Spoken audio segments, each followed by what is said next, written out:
Hello and welcome to Reimagining Love. I'm Dr. Alexandra Solomon. Relationships have the power to wound us and the power to heal us. As a clinical psychologist, author, and professor at Northwestern University, I've devoted my life to studying intimate partnerships and family dynamics. On Reimagining Love, I'm here to translate complex clinical topics into tools and takeaways that you can use in your relationships today. If you're ready to develop relational self-awareness and create vibrant and loving relationships with the people who matter most to you, you've come to the right place. I'm so glad that you're here.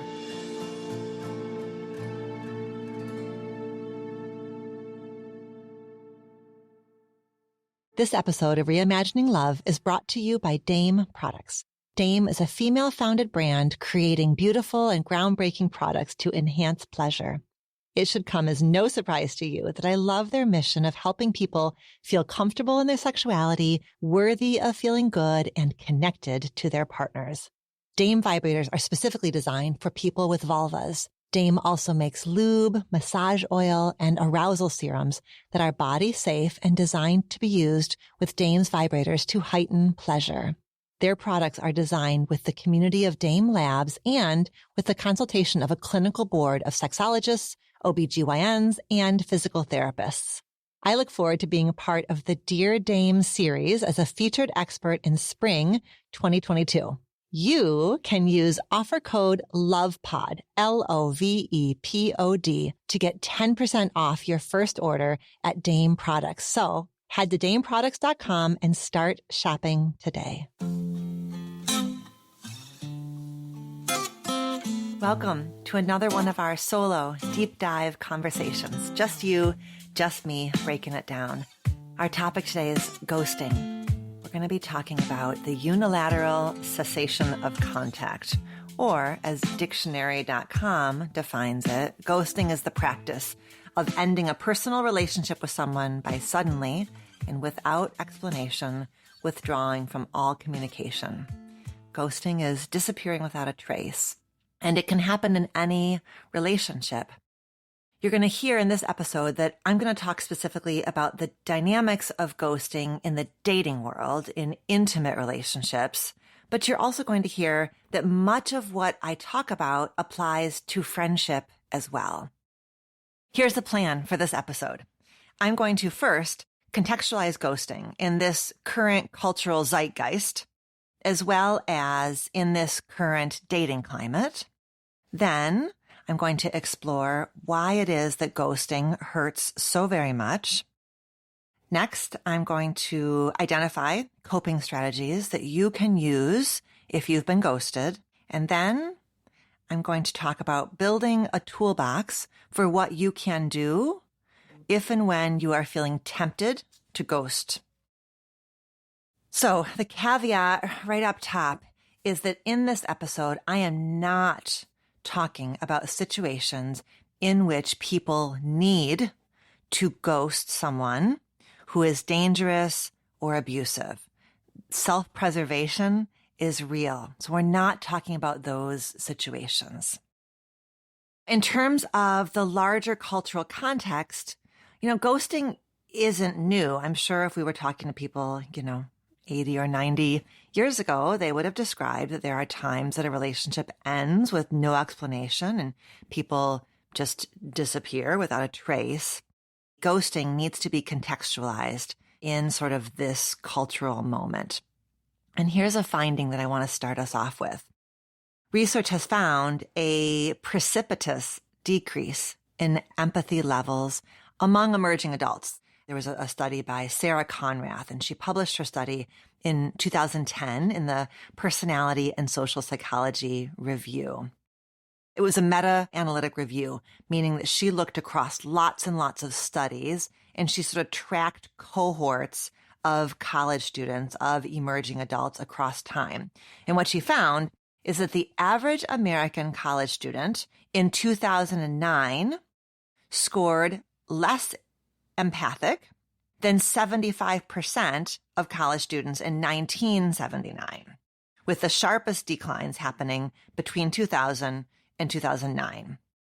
The data, is a bit dated at this point, right? The study came out 12 years ago. So those college students, add 10 years to their age. They are now folks who are well into their 20s and 30s and in the dating world.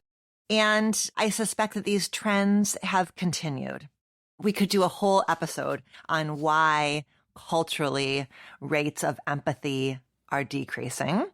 It likely has in part to do with technology. When we are on our phones, the energy becomes more self-focused. We go to our phones to find things for us, to distract us, to delight us. There's sort of a consumer mentality when we're engaging with our phones, perhaps a bit less than a relational mentality. And literally when we are on our phones, we are experiencing less facial gaze. And so much of empathy is ignited and activated by facial gaze, by looking in somebody's eyes, by reading those social cues. I don't want us to just kind of blame individuals, because the other piece of this is that we are living in a time of massively compromised social safety nets. And that means that people literally have to look out for themselves and their interests, right? If I am needing to spend my energy ensuring that I have what I need to make it through another day, it is more difficult then to experience empathy, to kind of hold on to that sense of responsibility to the collective. So there are lots of factors here. And I would also speculate that the pandemic intensifies all of this. At the beginning of the pandemic, it was easier to ghost people because nobody was seeing anyone in person. As we began to emerge from the pandemic, the New York Times coined a term in the spring of 2021. They called it the YOLO economy. YOLO, you only live once. So perhaps there was a sense that, if you were not a match with that person, you could just move on, find your next match out of ease and efficiency. You only live once. This is something we're also seeing with jobs, right? The great resignation. So this sense of YOLO. So the pandemic increasing this sort of technicolor way of living, that the stakes are high. I don't know how long I'm going to be here. And this urgency to make sure that I'm having experiences that belong to me, that are by, for, and about me. But also with the pandemic, it's worth saying that living through a pandemic means that we have quite literally been in survival mode for months and years on end. And survival mode activates the parts of our brain that are in charge of self-preservation, that are all about ensuring basic safety. And when those parts of our brain are activated and vigilant, attention and energy are shifted away from those so-called higher parts of our brain, like our prefrontal cortex, which is the seat of empathy, compassion, the ability to see the whole picture.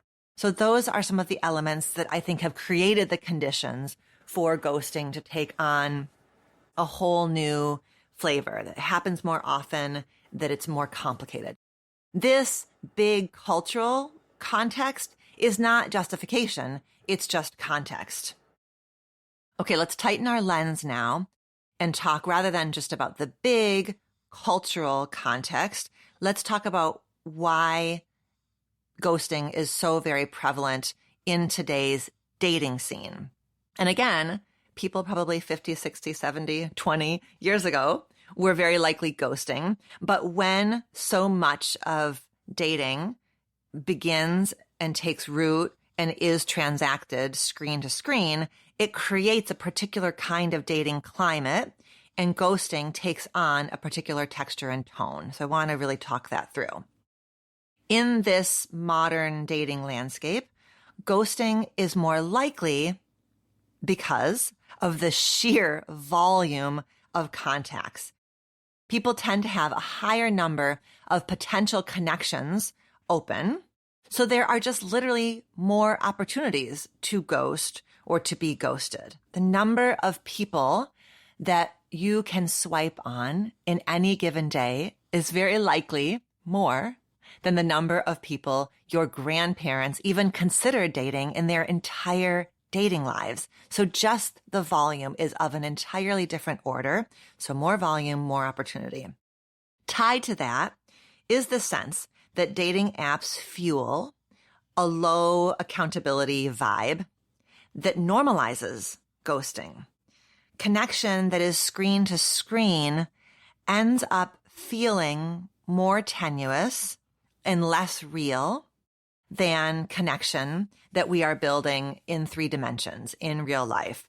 I say it a lot that I want people to remember when they have their phone in their hand, that they are transacting, they are swiping or communicating with a real 3-dimensional flesh and blood person, but that's abstract. It's a bit hard to hold on to.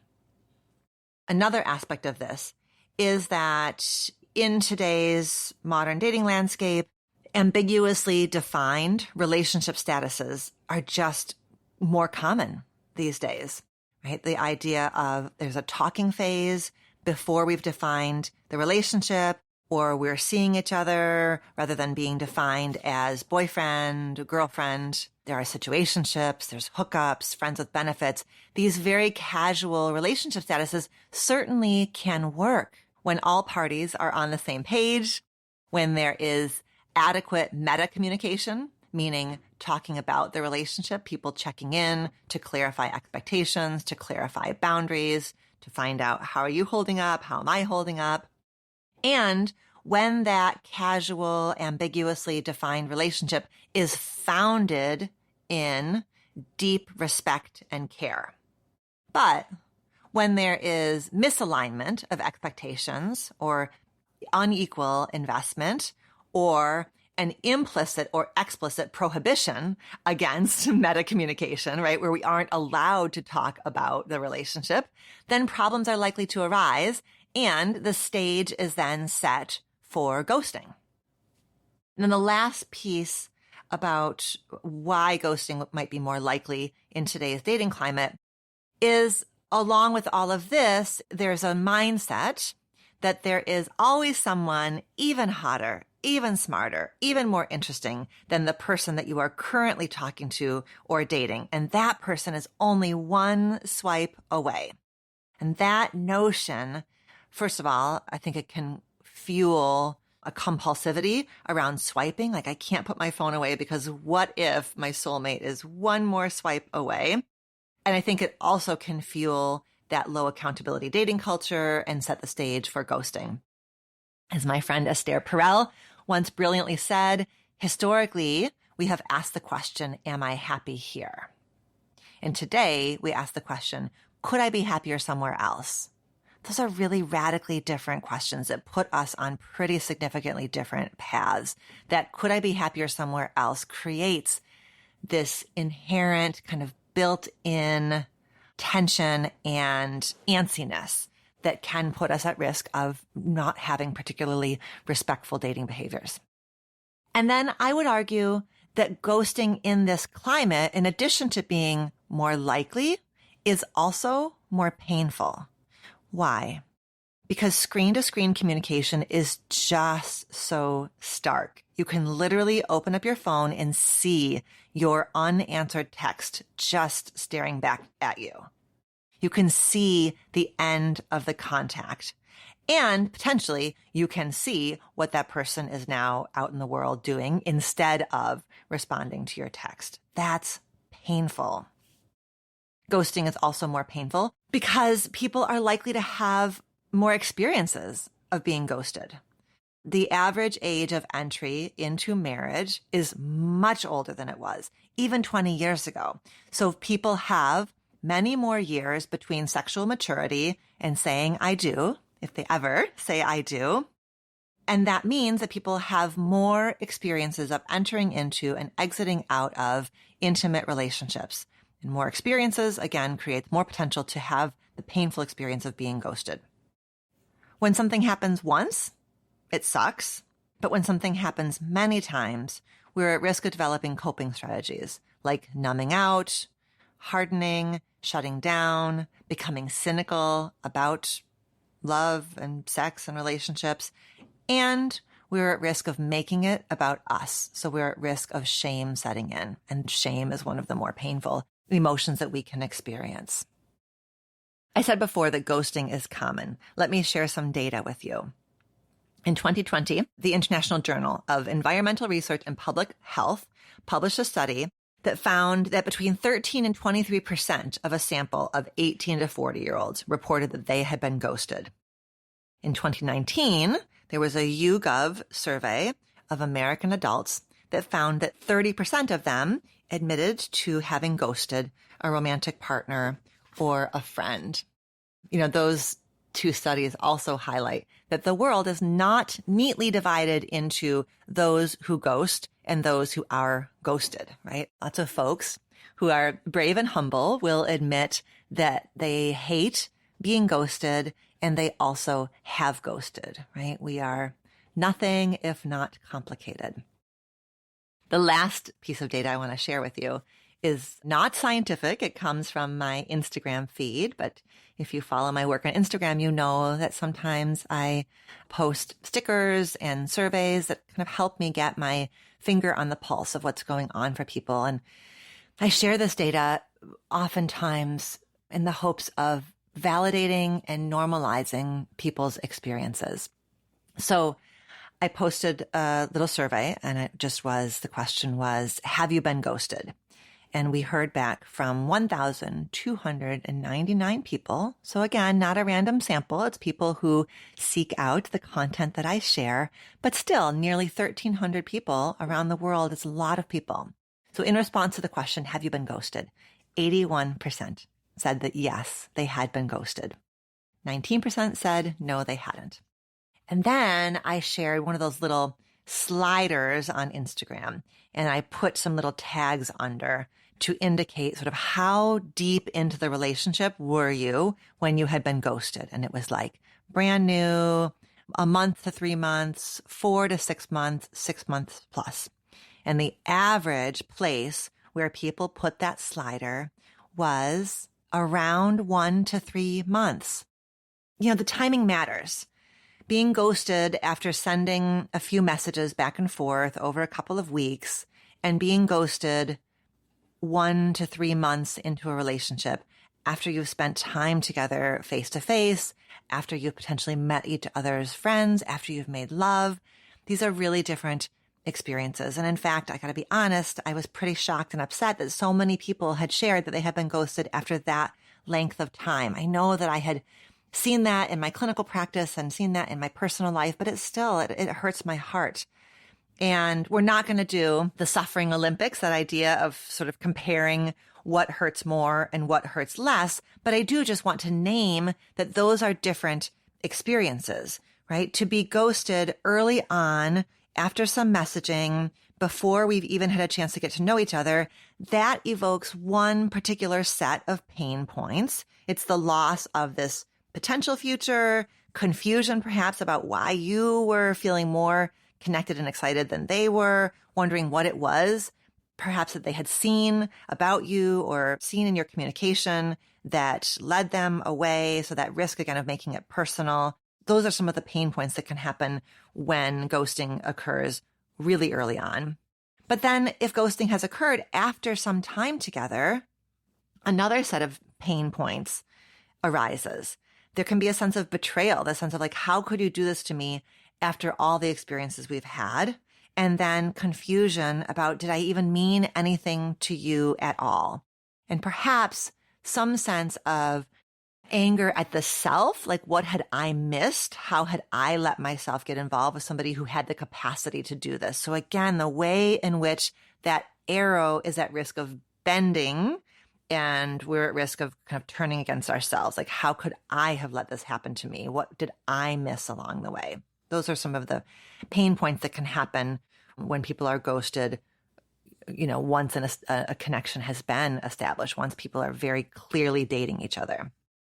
In this conversation, I'm highlighting themes that transcend both early ghosting and later ghosting. And then in some places, I'm going to highlight one particular context or another context.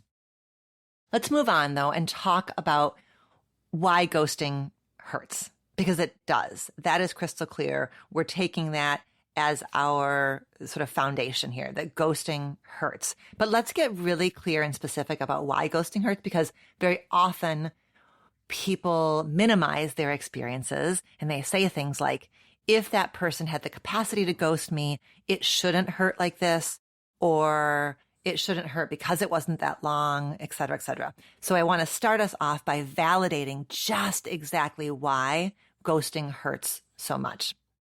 Reason number one, because of the Zeigarnik effect. What, you may ask, is the Zeigarnik effect? Zeigarnik was a social psychologist, or is a social psychologist, who found, you're going to have to, pull out your old Psychology 101 textbook for this one. Zeigarnik found that we are more likely to recall tasks that we didn't have a chance to complete. Our brain and our heart and our soul hate open tabs. We don't like things that remain open. So that could be a task as simple as, I don't know, grocery shopping or something. We don't like things that are incomplete. When things are incomplete, they kind of stay in our memory and they act like a little itch that we can't scratch. So at a very basic cognitive level, being ghosted is an open tab, and it just means that our brains are at risk of cycling around it and around it and around it and having a hard time kind of closing that tab and putting the experience in the past where it belongs. So take that one in and just breathe it in and be like, my freaking brain, right? Like, thank you, brain, for, making sure that all the tasks get done.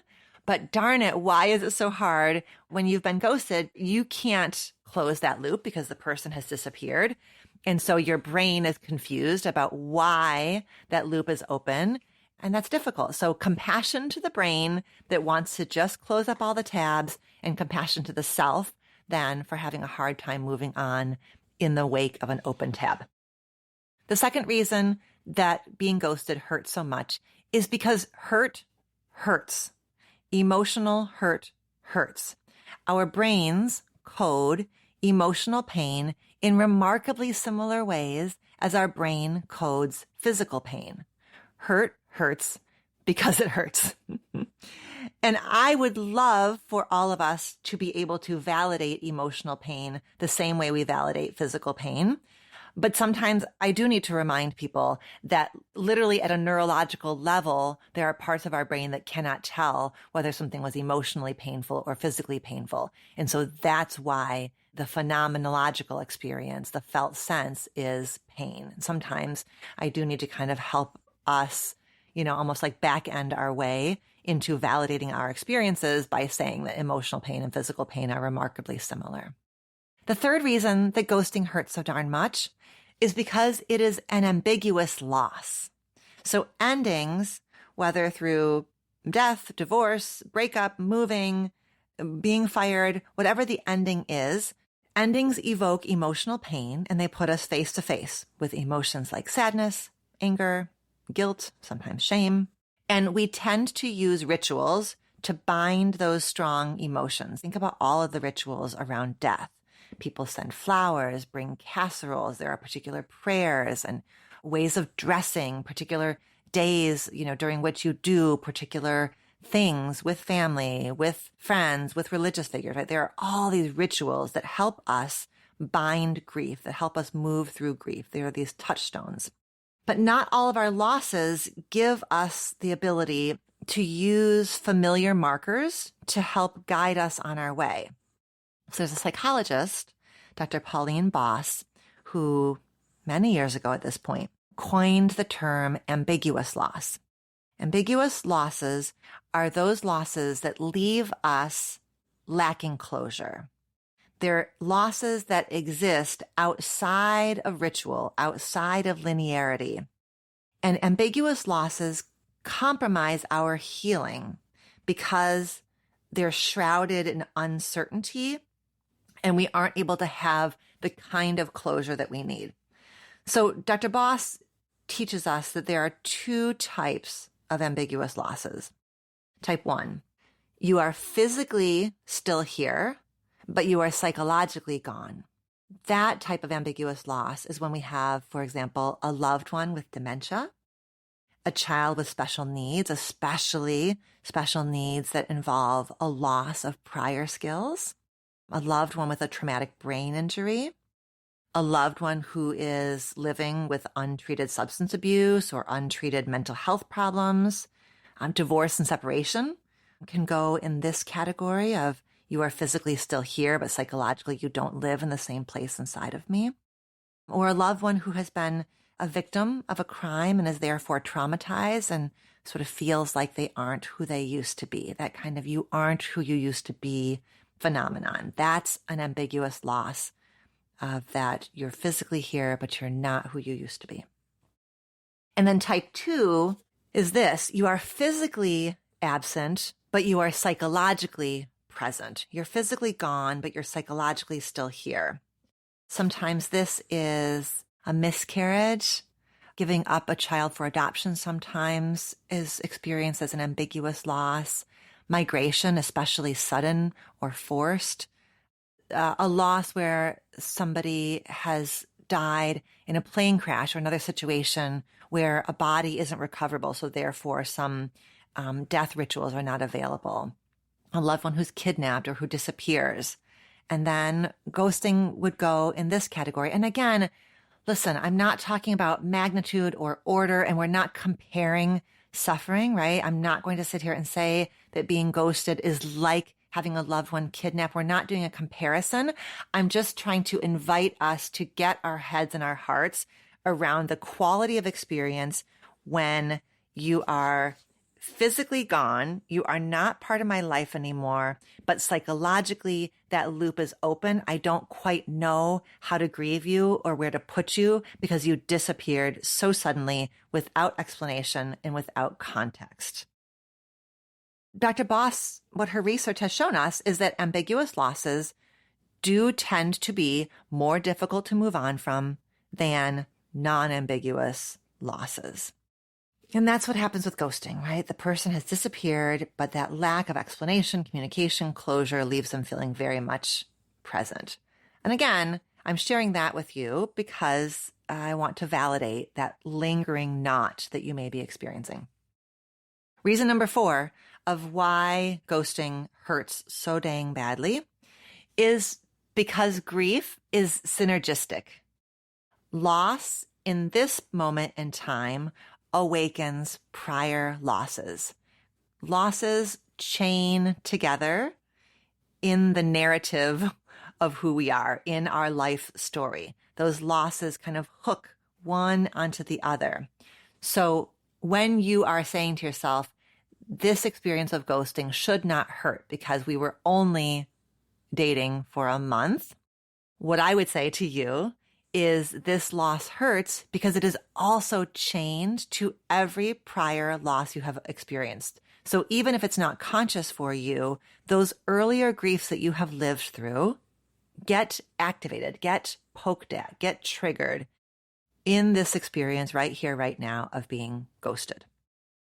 Ghosting is painful not because you are weak, needy, clingy, or silly, but because of those 4 phenomena. The Zeigarnik effect, your wise but pain in the ass brain, because it's an ambiguous loss, and because it awakens all prior experiences of loss.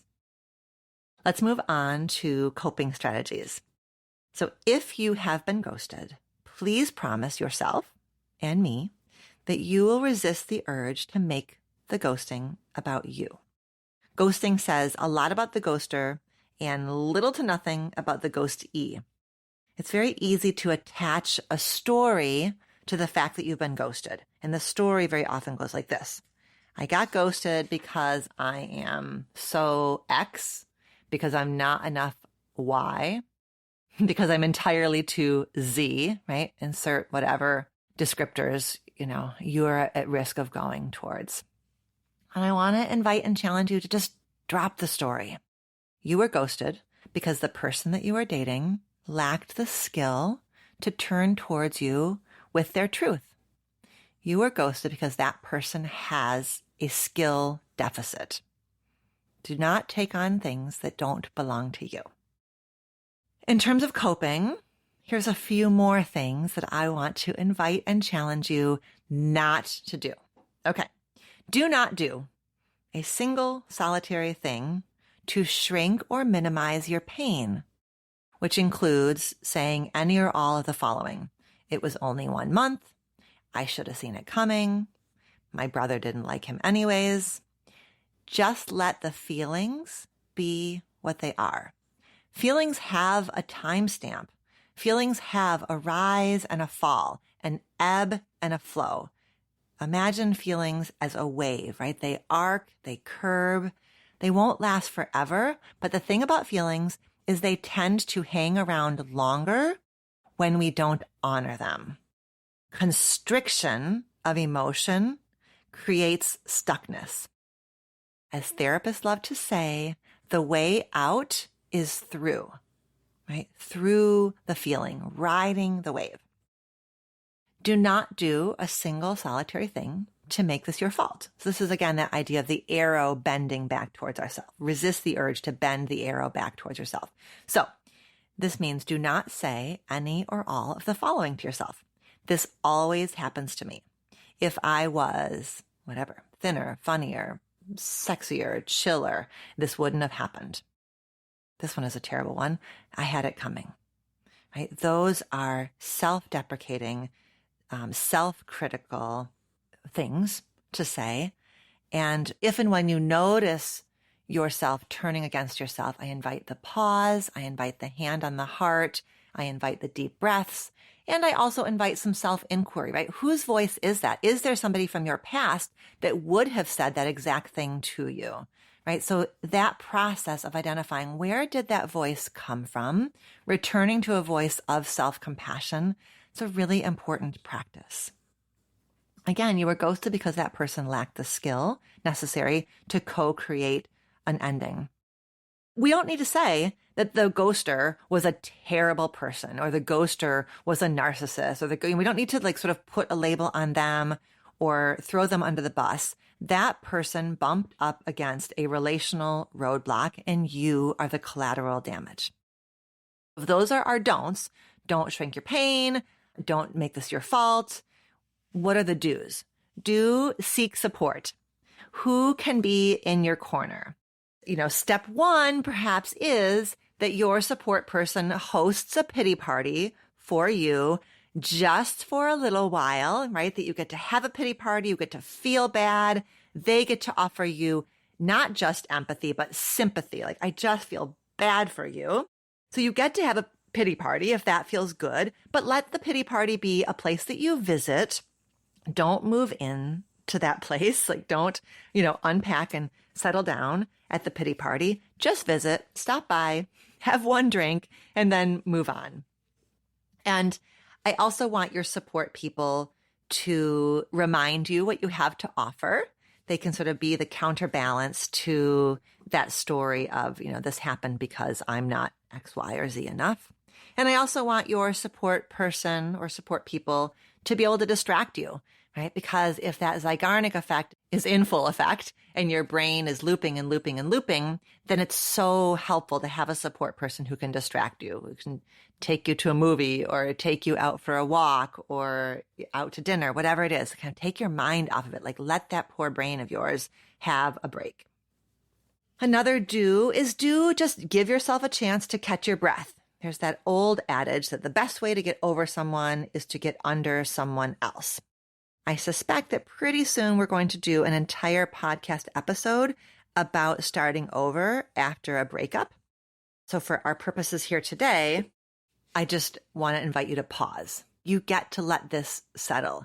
You don't have to move on right away in order to prove to the ghoster that they don't get the last word, or to prove to yourself that you're strong, or to prove that your friends that you're okay. You get to go at your own pace. And letting something settle does not mean tapping out of the dating world forever, right? Letting an experience settle is very different from tapping out or swearing off something forever, or even for X amount of time. You don't even have to say how long you're going to pause and let an experience settle, because you don't know how long it will take for this experience to be in the rearview mirror versus driving the bus.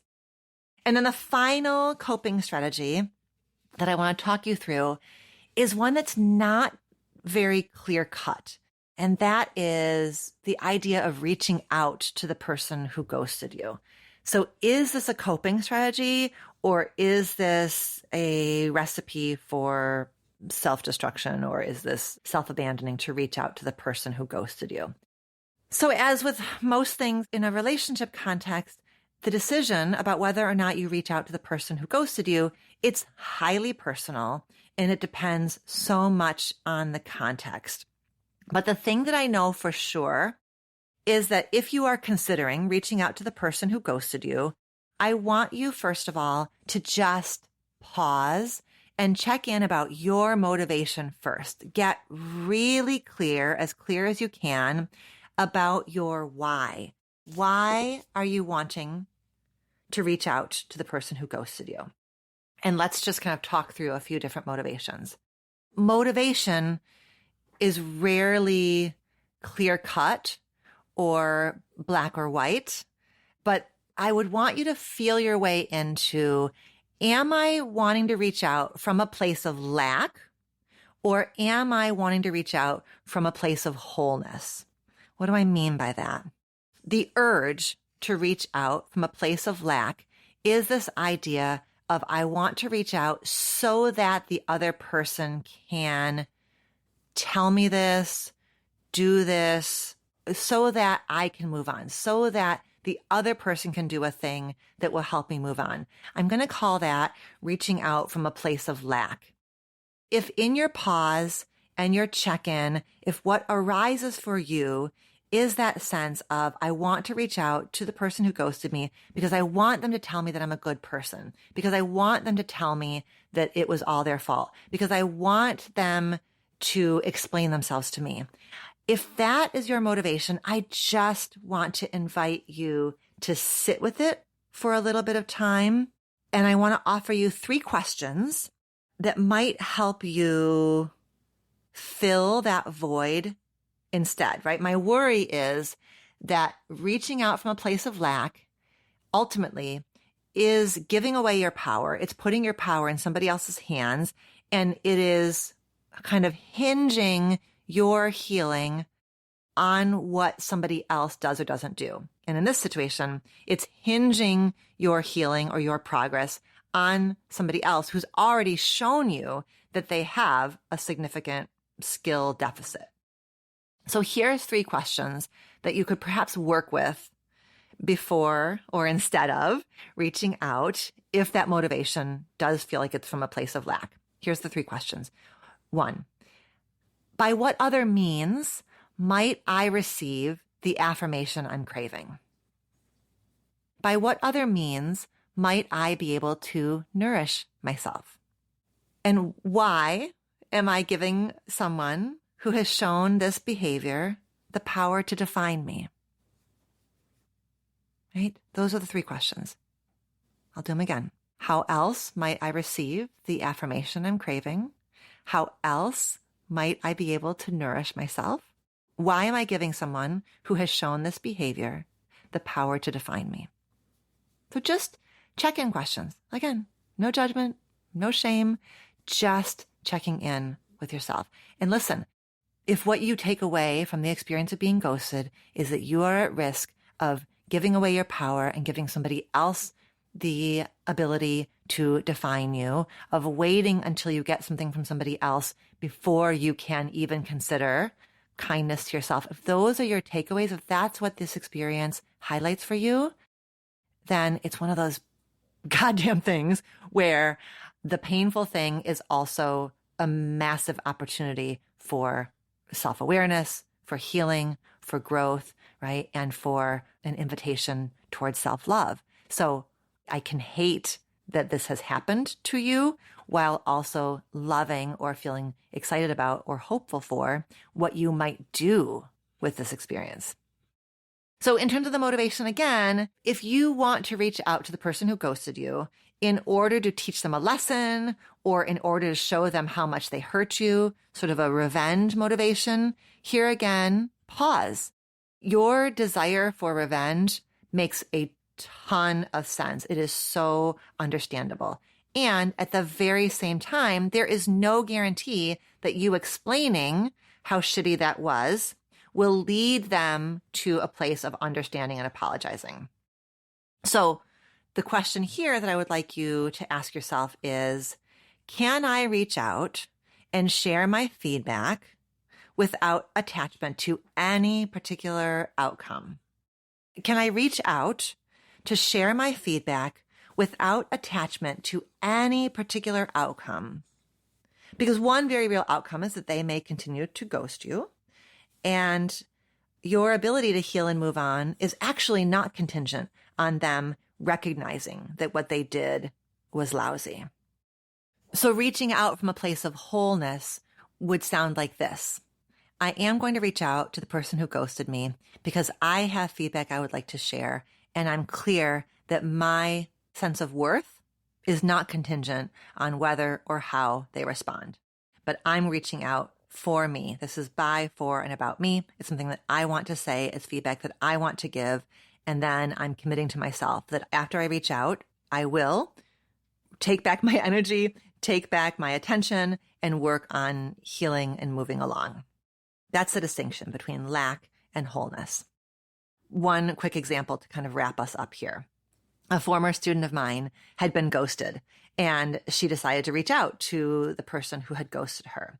And she did exactly what we're talking about here. She paused, she checked in with herself about her motivation, and her motivation was a blend of emotions, but the strongest aspect for her was a desire to, if she could, spare a future woman from the pain that she had experienced. She really wanted this man to understand the impact that his behavior had on her in the hopes that he would take this as a learning opportunity. So again, she hoped that if she shared her feedback with him, he would take it as a learning opportunity, but she wasn't attached to that outcome necessarily. So for her, the strongest element was this like altruism or this activism of imagining the women that he would go on to date and feeling a sense of protectiveness of them. So she reached out with no expectation of how he would respond. She shared the impact that his ghosting had on her. And actually in this situation, he acknowledged it. And he said that he was going to explore why he had done that. And he was going to figure out maybe how he could keep himself from doing it again. And then she let go and she moved on. Before we move on, I want to share one more coping strategy with you, which is just taking in the wisdom of the collective. So I mentioned earlier that I had queried my Instagram audience about whether or not they had been ghosted. And when I did that, I also posted a sticker and I asked people to share what they would want to say to someone who had been ghosted. So kind of like, I asked the collective, like, what messages would you want to share with someone who had been ghosted? And I heard back from 200 people around the world on this one.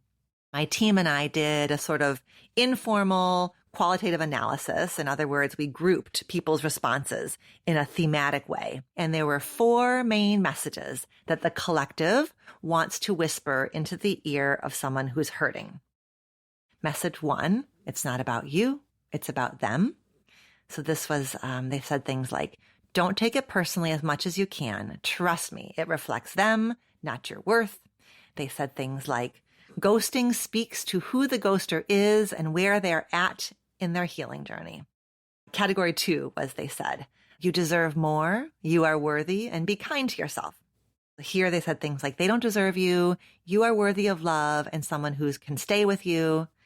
And category 3, the collective said, listen, you dodged a bullet. They said things like, be grateful that you learned about their character sooner than later. And they did you a favor by demonstrating that they're not mature enough to communicate. Oh, and then this one too. Rejection is a gift because it moves you closer to the right person. And the last thing is this community in these responses, they really validated the complexity and the pain of the experience, including these 2 comments. It's okay to hold space for yourself, to both miss them and feel deeply betrayed. That's sweet. Let's now talk about how to build your toolbox to prevent yourself from ghosting, right? Because we said before, the world is not neatly divided into those who ghost and those who are ghosted. Sometimes good people do lousy things. If you have been, or if you find yourself in a situation where you have the urge to ghost, let's talk through some skills so that you can maybe take a more communicative approach. All right, tool number 1 is don't beat yourself up. If you already have ghosted in the past, just don't beat yourself up. Start there. Self-flagellation is not our pathway towards evolution. As Maya Angelou said, do the best you can until you know better. And then when you know better, do better. That's what we're all about here in Reimagining Love, isn't it? So we're not going to beat ourselves up. We're just going to tool ourselves. Tool number 2, self-reflection. Checking in with yourself about what it is that might fuel your ghosting behavior. Why are you at risk of ghosting? What keeps you? You know that I love the constraint question. What keeps you from ending contact in a more direct way? Okay, so what is the block? What's getting in the way for you of direct, assertive communication? Here's 5 possibilities of the kinds of blocks that can get in the way. 1, discomfort with hurting or disappointing someone, which, by the way, this doesn't make you weak. It makes you empathic, right? It makes sense that you don't want to hurt or upset someone. Knowing that your choice to end a relationship is hurting someone feels uncomfortable. But the tough thing is that the cruelty of ghosting ultimately hurts more, and it conveys a lack of respect. All right, second possible block is impression management. Sometimes what keeps us from ending in a direct way is a fear of seeming like a mean or cruel person in their eyes. And this is one that I hear a lot. In fact, it's one I hear quite a bit from men. I think it's really easy for us to confuse clarity and cruelty. Clarity is not cruelty. That fear of seeming like a mean person or a cruel person, it's not the same thing, right? Being an assertive person and being a cruel person are radically different things. But this idea can be really hard, especially if you're somebody who grew up hearing stories, for example, from your mom about how cruel your dad was, or if you grew up in a home with a cruel parent, right? So in your effort to avoid being anything like that cruel parent, that effort is valiant, but please remember that there are a ton of shades of gray between cruelty and clarity. You can be direct and kind. All right, the third kind of block might just be that you have a long history of conflict avoidance and people pleasing. Sometimes we opt for ghosting or a slow fade to avoid the uncomfortable conversation. Sometimes we avoid having to deal with an upset person, a hurt person. We just are avoiding conflict because that's what we've done our whole dang lives. The fourth one, sometimes the thing that blocks us from ending respectfully and assertively is our own low self-esteem. Why, you say? Because our own low self-esteem can make us believe that the other person isn't going to miss us anyways. Oh, that's a big one, right? Sometimes we ghost because we can't imagine that somebody's going to miss us anyways. Okay, so if that one lands for you, just hand on your heart, some nice deep breaths. And if that is your block, you know, that block points you directly to where your healing is, right? To learn how to cherish yourself as somebody who does make an impact on others, right? Who is missed by others when you go away, when you disappear, and that you deserve to end a contact directly and assertively because your presence will be missed, because your absence will be felt. Okay, the last one, sometimes I think that we get blocked from ending with clarity because we kind of carry this fear that maybe we've misperceived the whole relationship. And so if we end it directly, The other person is going to laugh and be like, oh my God, why are you ending this thing so directly? Like, we weren't anything. It was so casual. Like, why are you having such a big dramatic response to this thing that was so casual? If that does happen, what I would want you to do is bless that person and wish them well, because that is a deeply unempathic response.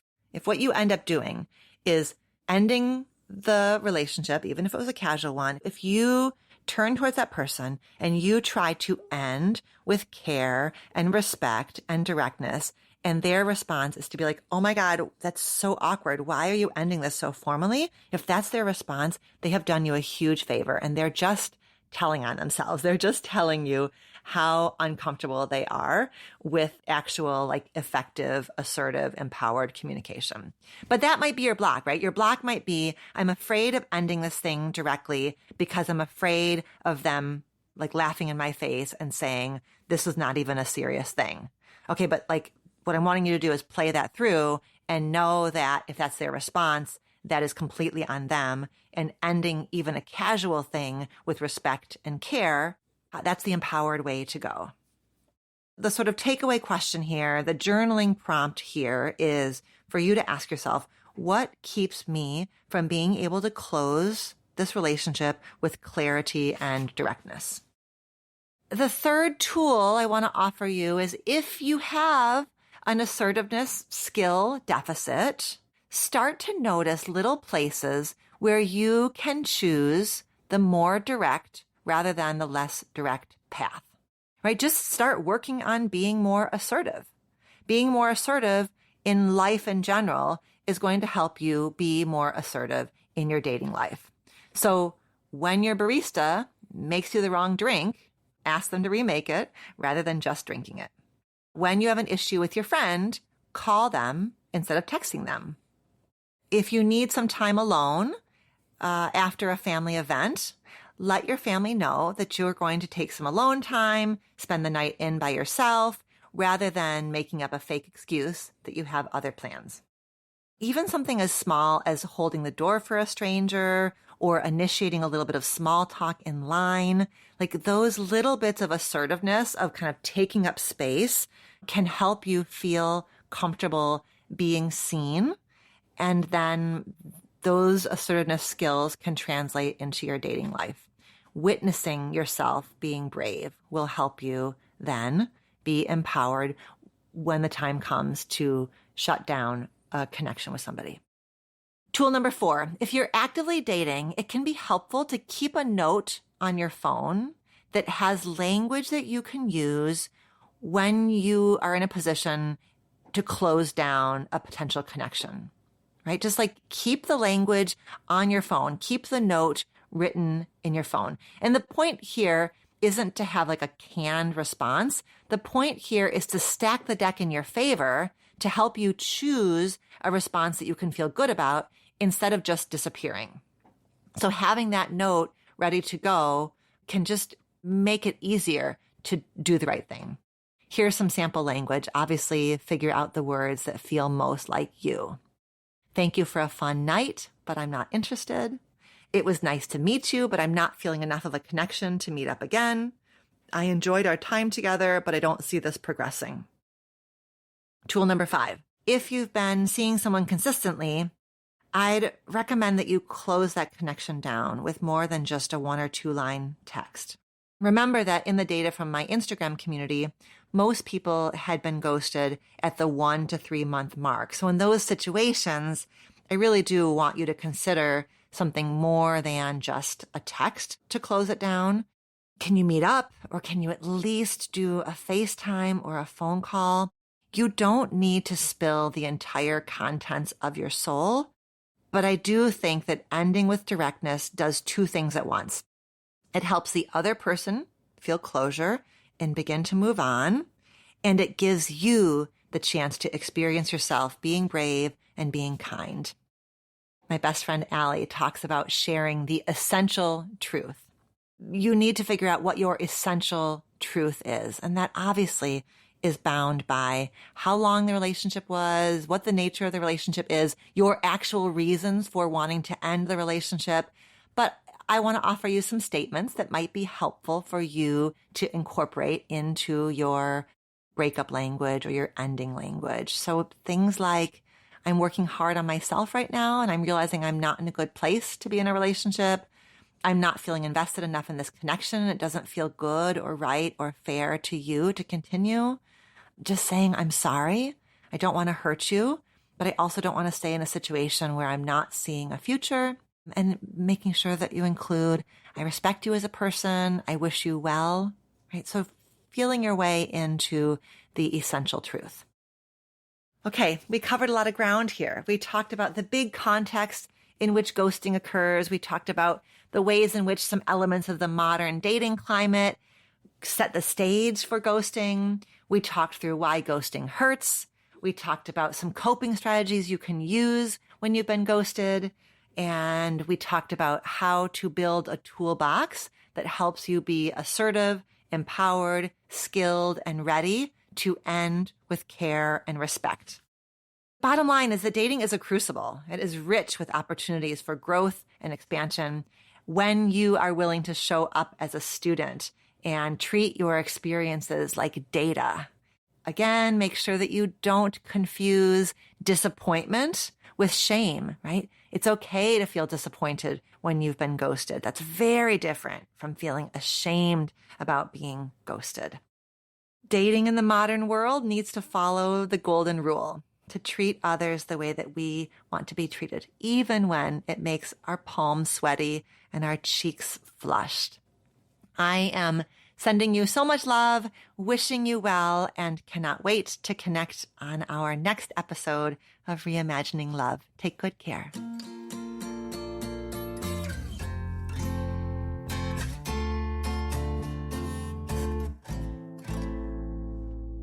Are you interested in exploring how to rebuild trust after a betrayal like infidelity, and to have support, tools, and insights on that journey? If so, I invite you to check out my brand new e-course, Can I Trust You Again? Rebuilding After Betrayal or Deceit. This is a 5-module self-paced course based on research and clinical wisdom, backed by my many years of experience working with couples who are attempting to rebuild after betrayal, and my many years training marriage and family therapy graduate students to work with couples who are grappling with infidelity. You can take this course alone or with your partner at your own pace. After completing the lessons and activities in this course, you will better understand yourself and your partner, and you will have taken the necessary steps to begin healing the pain and reimagining your relationship in light of this crisis. This course will set you on your path forward, whether you continue as a couple or end the relationship. And if you're currently single, you will have the tools needed to lay a foundation of trust in your next relationship. To learn more and enroll, head to www.courses.dralexandrasolomon.com. You can also find the course link in the show notes. Thank you for listening to our show. Our producer is Elizabeth Vogt. Our editors are Mary Chan and Danelle Cloutier of Organized Sound Productions. Our theme music was composed by Slade Warnkin. Reimagining Love is executive produced by me, Dr. Alexandra Solomon. Do you have a relationship question that you want to have answered on the show? Follow the link in the show notes of this episode to send in a written or audio question. Questions can be about intimate partnerships, family relationships, friendships, you name it. I can't wait to hear from you.